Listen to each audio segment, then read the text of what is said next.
¿Qué tal, señoras, señores? Bienvenidos una semana más a este espacio de la entrevista aquí en Localia Vigo. Contamos en esta ocasión con la presencia en el plató de Francisco Castro, el escritor vigués, dende hai apenas un par de semaniñas, novo director da editorial Galaxia. Casi nada. Francisco Castro, que tal? Boa tarde. Moi boa tarde, case nada. E nada. Dúas semanas e un día. 2 semanas e un día. É importante. Sí, sí. É importante. Digo case nada porque a editorial Galaxia é moito máis que unha editorial, é un dinamizador da cultura galega, da lingua, das súas letras, dende 1950. Non sei se pesa a responsabilidade. Pesa a responsabilidade, obviamente, non? Como lle pesaría a calquera que se fai cargo da dirección, en principio, dunha editorial. Pero como ben dixeches na pregunta, a editorial Galaxia é moito máis que unha editorial. Xa non só ese dinamizador dende o ano 50 da cultura galega, da literatura galega, xa non é a casa, pois, de Francisco Fernández del Riego ou de Carlos Casares ou Vítor Freixanes, por citar os tres que me precederon no cargo. Menuda lista, non? Case nada, eso pesa moito e é un reto moi interesante. Pero, sobre todo, a editorial Galaxia é un dos símbolos deste país, non? Eu creo que non é exagerado e hai consenso neste sentido en dicir que non se entende Galicia sen algunhas institucións e unha delas é a editorial Galaxia, eso está claro. Dende logo foi o que decidiu apostar pola nosa lingua, pola nosa cultura lá polos anos 1950, cando se fundou un 25 de suyo, ademais. Efectivamente, sí. Con Francisco Fernández del Riego, entre outros escritores insignes, para dinamizar, para facer o resurdimento, non, un pouco das letras, non, da cultura galega, que vivíamos nunha longa noite de pedra. Nunha longa noite de pedra, efectivamente, como explicou César Emilio Ferreiro.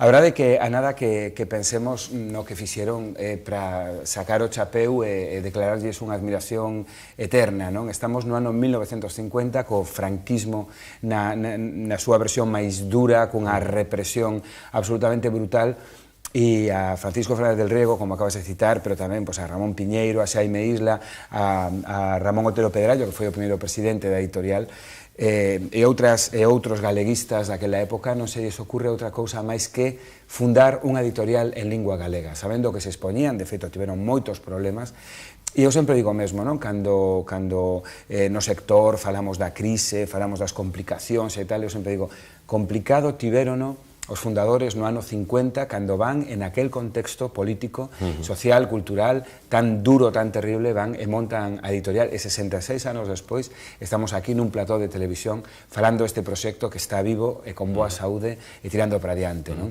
E dende aquela época, se non corríxeme, máis de 4.000 obras publicadas, máis de 4.000 títulos. Sí, bastantes máis. No catálogo vivo estamos falando desas 4.000 obras, sí, sí.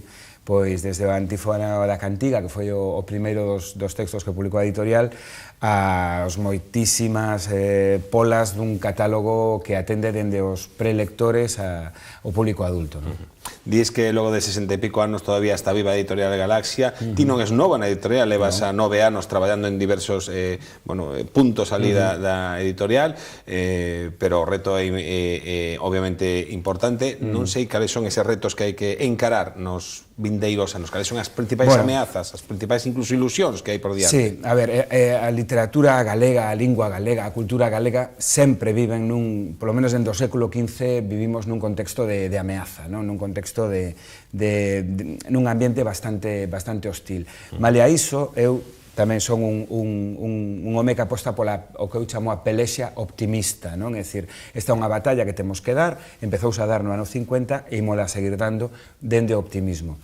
Os retos, pois, o primeiro, seguir crecendo, non? Nun momento no que a crise económica cébase moi especialmente coa cultura, non? É dicir, a xente non pode pasar sen comer, pero costalle máis gastar en libros, por iso se teñen duplicado e triplicado os carnés de biblioteca, porque a xente necesita seguir lendo. O tema do IBE non axudou, dende logo. O tema do IBE non axudou. Tamén é certo que o tema do IBE non é todo, non? A min gustaríame creerme que simplemente, pois facendo como fan os países normais, que non teñen IBE cultural, os países normais non teñen IBE cultural, España ten IBE cultural, é unha das súas moitas anormalidades, que xa, sen dúbida, repuntaría o consumo, pero o mellor non o hábito lector. Infortunadamente non somos un país que poida presumir dun gran hábito lector. Si temos outros hábitos moi de celebrar, pero non precisamente ese, non?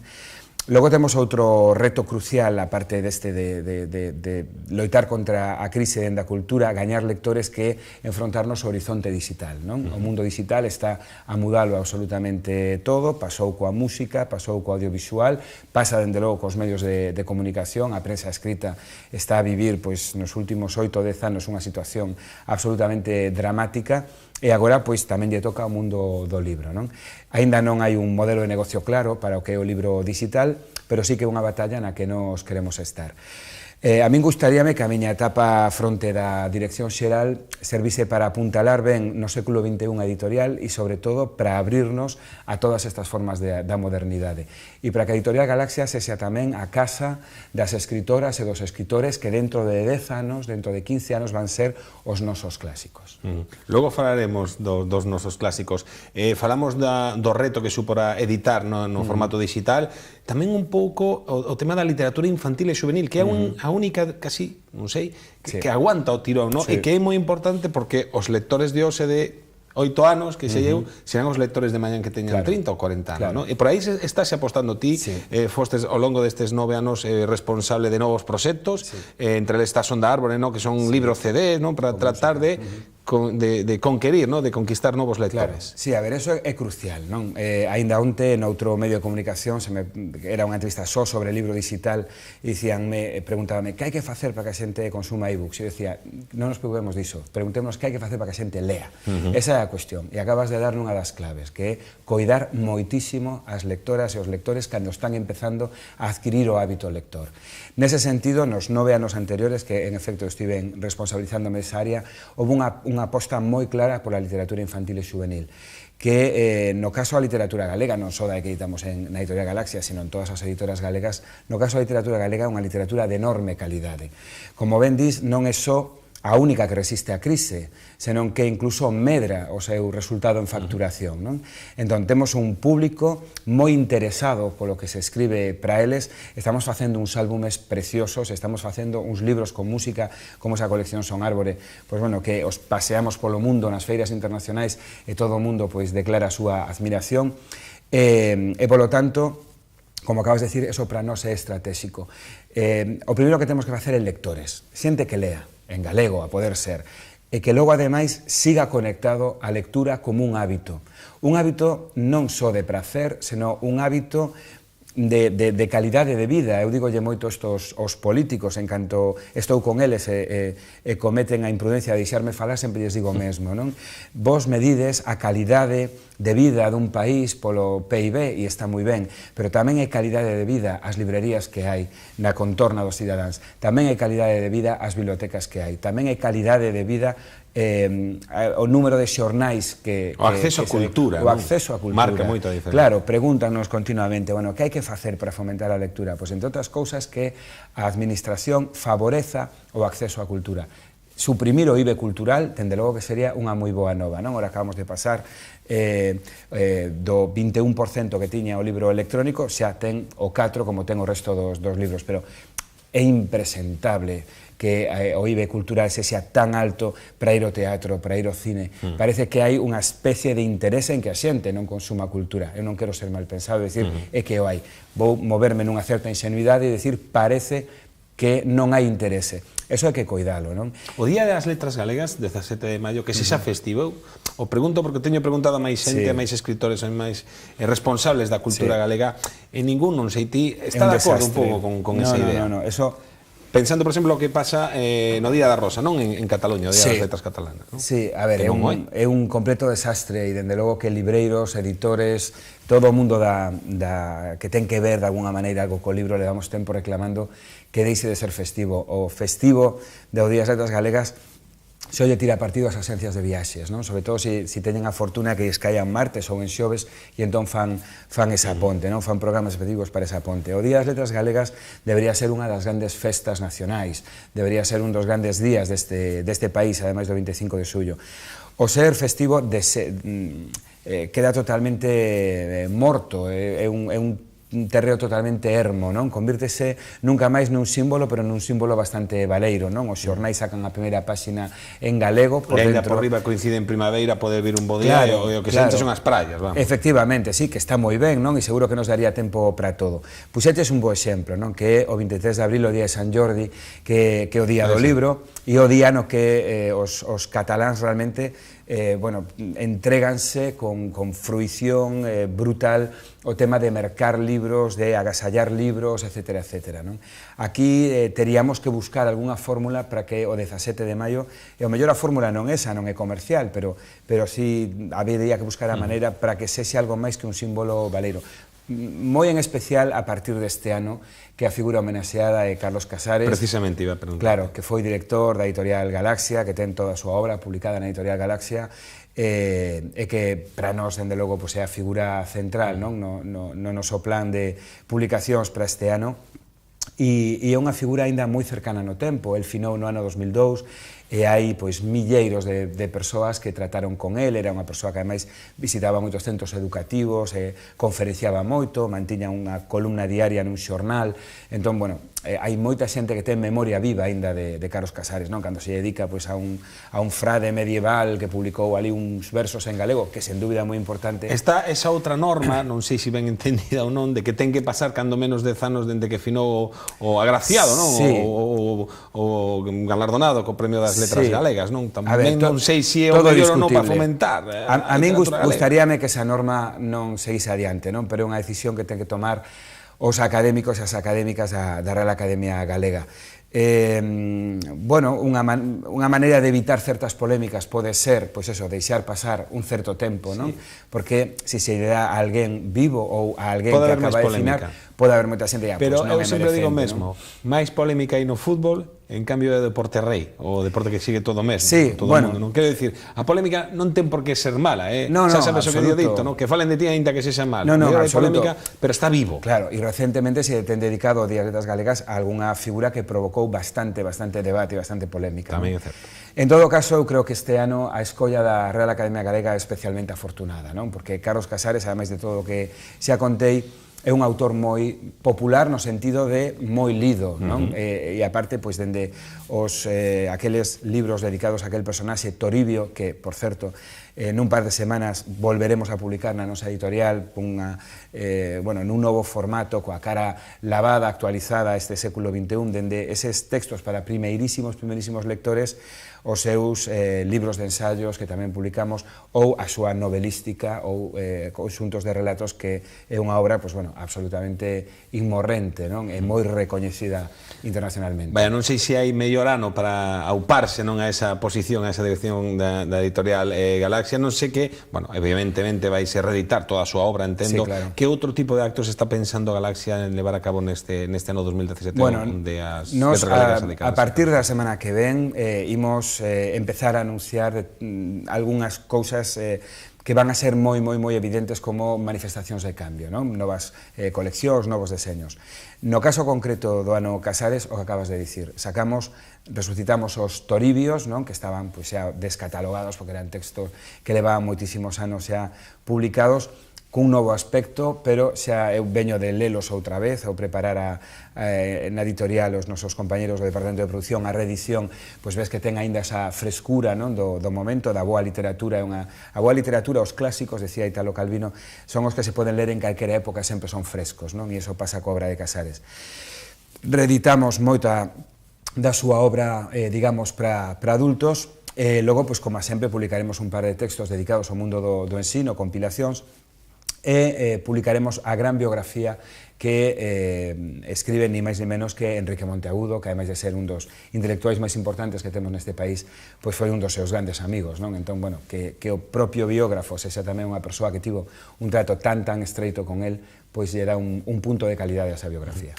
Que percepción ten a literatura galega, as letras galegas, alén das nosas fronteiras, noutros territorios do Estado e incluso do estranxeiro? Hai pouco dicías que o Son da Árbore e outras coleccións levadas a diferentes feiras do libro, polo mundo adiante. Que percepción pensas ti que se ten das letras galegas? Dos nosos escritores? Sí, vou decir algo que vai soar como moi duro, pero que sempre repito. gustaríame que dentro de Galicia o común das xentes de Galicia tivesen a idea que ten en xeral o mundo a literatura galega. A literatura infantil e juvenil, para empezar por algún sitio, é traducida e é premiada internacionalmente. Temos un mollo de autores e de autoras que, así como publican en lingua galega, son solicitados para publicar en moitísimas linguas do mundo, reciben premios internacionais. Outro tanto acontece coa literatura para adultos, é dicir, eu sempre digo mesmo, a literatura galega non é mellor que outras literaturas, pero non é peor. A nosa literatura é unha literatura de alta calidade, unha literatura en pé de igualdade en cuestións de calidade coa literatura española, coa literatura portuguesa, coa literatura francesa, por decir, as dos estados que nos circundan, coa literatura catalana ou a literatura vasca, non? Pero tamén coa literatura anglosaxona. Non hai ningún tema que non tratemos, non hai ningún formato estructural na novela que non se teña ensaiado. Son autores e autoras dunha enorme calidade. Por iso digo, gustaríame moito que en xeral a xente en Galicia entendese a grandeza disto, non? Isto pasa na literatura e pasa noutros moitos campos da arte, non? Parece como que só se triunfas fora, de súpeto hai alguén aquí que te descubre, non? A literatura galega, como a música, como o teatro, como o pouco cine que se fai, non porque non haxa talento, senón porque hai poucos medios e poucas axudas, é dunha enorme calidade. Falábamos antes de Carlos Casares desa calidade, gustaríame que me destacaras algún dos autores que obviamente publican en Galaxia, que son, non sei se un pouco descoñecidos para o público en xeral, pero que a ti te gustaría, digamos, facer fincape, en que a xente este atenta a estes tres nomes, porque son dunha calidade, teñen unha calidade contrastada e deberíamos achegarnos, non? A ver, como director xeral aí metesme nun compromiso, sei, porque bueno. defendemos, e non é unha frase feita, defendemos absolutamente todas as obras do noso catálogo, porque o motor, dende o ano 50, o motor que nos move a publicar, o criterio que usamos para publicar, é o criterio da calidade literaria. Por lo tanto, un texto que publica a Editorial Galaxia, digamos que o listón está alto. Isto sábeno todas e todos os que forman parte do noso catálogo. Así que vou ir cara a unha solución diplomática, que é recomendar unha das últimas novidades. E quero recomendar o de momento último libro de Iria Collazo López, que é profesora no Morrazo, chamase A soidade das medusas. É un libro de relatos, sacámolo hai 15 días, estamos a pique xa de rematar a primeira edición, porque como xa pasou coa súa anterior novela como unha áncora, bueno, ten unha pegada entre o público absolutamente excepcional. Falemos tamén un poquinho das ferias do libro, no? Das feiras do libro, que sempre tamén están aí un pouco en crisis aquí en Vigo, cambios de ubicación, non acaba de cuallar exactamente, se fixo na última edición na Rúa do Príncipe, mellorar un pouco as ventas. Sen dúbida. Sería tamén outro dos puntos a tratar de fortalecer, non? De fornecer, para conseguir chegar máis a xente, entendo? Sí, sen dúbida. A ver, as feiras do libro, eu creo que quedarles unha volta grande, non? As feiras do libro nacen, pois, alá polos primeiros anos, finais dos anos 50, primeiros 60, nun momento no que non había librerías, máis que en algunhas cidades, ou había unha librería ou dúas librerías no que xa eran pequenas cidades, vilas máis ou menos grandes, e entón pois é unha idea afortunada. Era unha semana, 8, 9, 10 días, nos que había unha oferta de libros que non había polo común. Hoxe en día isto está felizmente superado en Inche Conto coa posibilidade de mercar a golpe de clic desde o móvil, non? O acceso, por fortuna, aos libros é moito máis doado. Por lo tanto, eu creo que as feiras do libro, primeiro, hai que buscarlle unha boa ubicación, non? Entón, nese sentido, compre felicitar o Concello de Vigo por deixar que a feira, no caso concreto de Vigo, estivese onde estaba o ano pasado, non? A ubicación tradicional da Alameda era unha queixa recurrente dos libreiros que non a querían ali, houve algún ano que se levou a Montero Ríos e foi un completo desastre. Bueno, pois, nunha zona comercial de primeiro nivel, como é Príncipe, a saída de Príncipe, inicio de Porta do Sol, sen dúbida aí está moi ben. Pero temos que conseguir que, ademais, sexan, entendo eu, un foco de atracción cultural. Necesitamos que as feiras estean cheas de actividades para as familias, de música, de encontros con autoras e autores, bueno, darlle un pouco de vida para que haxa un motivo para ir ás feiras. Falemos un pouco do idioma galego, porque a Editorial Galaxia, dixemos que moito máis que unha editorial, naceu para, obviamente, publicar libros, pero na súa alma o que está é fornecer a cultura, a nosa esencia como galegos. Hai cada vez menos galegofalantes, está así demostrado, sobre todo nas grandes cidades como no caso de Vigo. Non sei se estamos máis preto dunha nova longa noite de pedra ou temos que ser medianamente optimistas máis preto dun resurdimento ou hai que traballar por iso? Claro, eu antes definime como alguén a quen lle gusta a pelexia optimista, non? A pelexia hai na que dar. E como ben acabas de dicir, a situación é dramática, non? Hai moitos anos, Jesús Alonso Montero, agora presidente da Real Academia Galega, publicou un texto, bueno, absolutamente fundamental titulado Informe dramático sobre a lingua galega, non? Bueno, pois tantísimas décadas despois deberíamos publicar o informe aínda máis dramático, non? Aquí hai que citar sempre a Castelao, porque foi que mellor o explicou. Dixo que o único que nos diferencia do resto é a lingua. E é así, é dicir, físicamente somos igual que os asturianos ou que os madrileños ou que os ingleses, pode haber certas variacións, vestimos todos máis ou menos igual, escoitamos a mesma música, se María Carey mete a zoca na festa de fin de ano como pasou, sabémolo inmediatamente, a globalización. Só hai unha cousa que nosa non teñen os demais, só hai unha cousa, non é o marisco, non é grandes empresas de moda, por moi ben que vaya Inditex, o único que nos temos e o resto non ten, o elemento absolutamente diferencial é a lingua. No resto somos como a todos, non? Entón, se perdemos a lingua, dixo Castelao, perdémonos a nós mesmos, non? Neste sentido, hai que darlle un macrotirón de orellas ás administracións públicas, non? É dicir, está na súa obriga e está na súa man facer, e tampouco teñen que matarse realmente, ni consumir grandísimos recursos para poder facer algo por unha situación que é absolutamente dramática. Ou lle damos a volta, ou nuns anos os nenos e as nenas galegofalantes van ser unha especie de bechos raros. Xa pasa un pouco, non? Xa pasa un pouco. Os que temos fillos e fillas que son galegofalantes en Galicia, moitas veces teñen que dar explicacións. Eso non ten sentido. Habería que dar explicacións se un falase en búlgaro sendo de Vigo, ou se un falase en chinés sendo de Vigo. Pero temos que dar explicacións de algo que debería ser unha completa obviedade. Sobre todo cando a razón de ser do autogoberno é precisamente a de potenciar o idioma, a cultura galega, non? E que está no Estatuto de Galicia. E que está no Estatuto. Eu recordo hai meses antes do verán un debate na Facultade de Comunicación de Pontevedra, eu estaba ali entre os convidados a debatir e estaba unha persoa, un empresario, que dixo algo tan brutal como dixo en castelán, por que con mis impuestos hai que promover el gallego, non? Bueno, é unha manifestación dobre de incultura.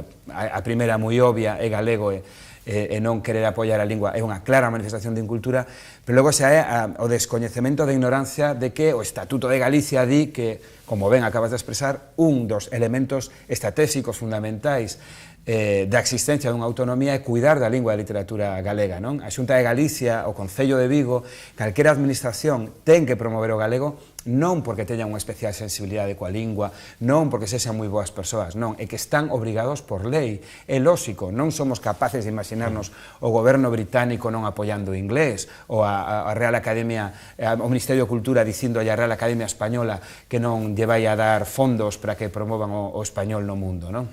Que haxa que explicar isto ten un punto de disparate continuo, non? Por iso falo de pelexia optimista. Ás veces e a defensa que se fai noutros territorios, claro, da idiosincrasia da lingua, do que os fan diferentes. Efectivamente, non, pero é que é así, é o elemento diferencial. Eu recordo hai 2 ou 3 anos nunhas xornadas nas que fundamentalmente había empresarios fora aquí en Vigo, organizado por unha asociación importante de empresarios de aquí da zona, non vamos a dicir os nomes, todos os empresarios que falaban das súas experiencias de éxito, pois contaban a súa experiencia de éxito, e houve un momento no que un empresario catalán convidado empezou a falar e dixo que antes de contar a súa experiencia de éxito quería preguntarse como ningún empresario que estaban ali falara en galego, e dixo, vostedes non se decatan da riqueza económica que é o galego. Se vostedes fabrican mantas como un de Teruel, se vostedes producen aceite como un de Sevilla, vostedes son alguén máis. Se vostedes buscan un elemento diferencial, que é a lingua, van a ser percibidos como algo distinto. Algúnha empresa de telefonía móvil, dende o principio isto o entendeu, e fixo do galego seu elemento diferencial, porque había moitas empresas de telefonía, non? Ainda que agora non sexa exactamente galega. Bueno, pero siguen apostando por esa liña. Oxalá moitas empresas galegas entendesen primeiro que non lles vai a supor ninguna clase de desgracia económica, e logo que eu creo máis ben todo o contrario, que vai ser un elemento diferencial en positivo. Igual esa é a clave, ¿no? Que a burguesía galega, dixémoslo ali, aposte, ¿no? Que non tenga apostado nunca, ¿no? A diferencia, por exemplo, do que ocorre no País Vasco, en Euskadi ou en Cataluña, onde a burguesía sí que ten apostado clarísimamente pola cultura de seu. Sen dúbida, necesitamos que a xente triunfadora se exprese en galego. Ese non sempre está a Editorial Galaxia. A Editorial Galaxia sempre vai a estar, pero necesitamos que o resto da sociedade tamén estea. Necesitamos que os futbolistas de aquí, vai un recado para todos os futbolistas do Celta, que eu saiba, só teño un identificado que fala de Cote en galego, pois que se expresen, o porteiro, efectivamente, un pico moi grande para él por ese traballo excepcional que fai. Pero eu necesito que, ademais de meter grandes goles e de xogar en Europa, etc., fagan do galego o seu elemento de orgullo, que hai máis propio de nós que o xeito no que falamos, como falaban os nosos avós e as nosas aboas e os nosos devanceiros, non? Eu creo que isto é crucial, necesitamos que o fagan. Francisco Castro, director da Editorial Galaxia, moitísimas grazas pola súa presenza aquí e moitísima sorte, cando menos por outros 50 anos por outros 60 e pico anos da Editorial Galaxia e moitísimos máis, porque eso falará ben de nós, de todos os galegos. Efectivamente, a decisión para saber se imos seguir ou non depende da sociedade, evidentemente. E moita sorte para este ano das letras galegas para Carlos Casares, que tamén foi o responsable da Editorial Galaxia. E moitísimas grazas tamén a todos vostedes pola súa presencia ao outro lado do televisor. Agardamos a vindeira semana cun novo invitado ou invitada, de que entón sexan vostedes felices.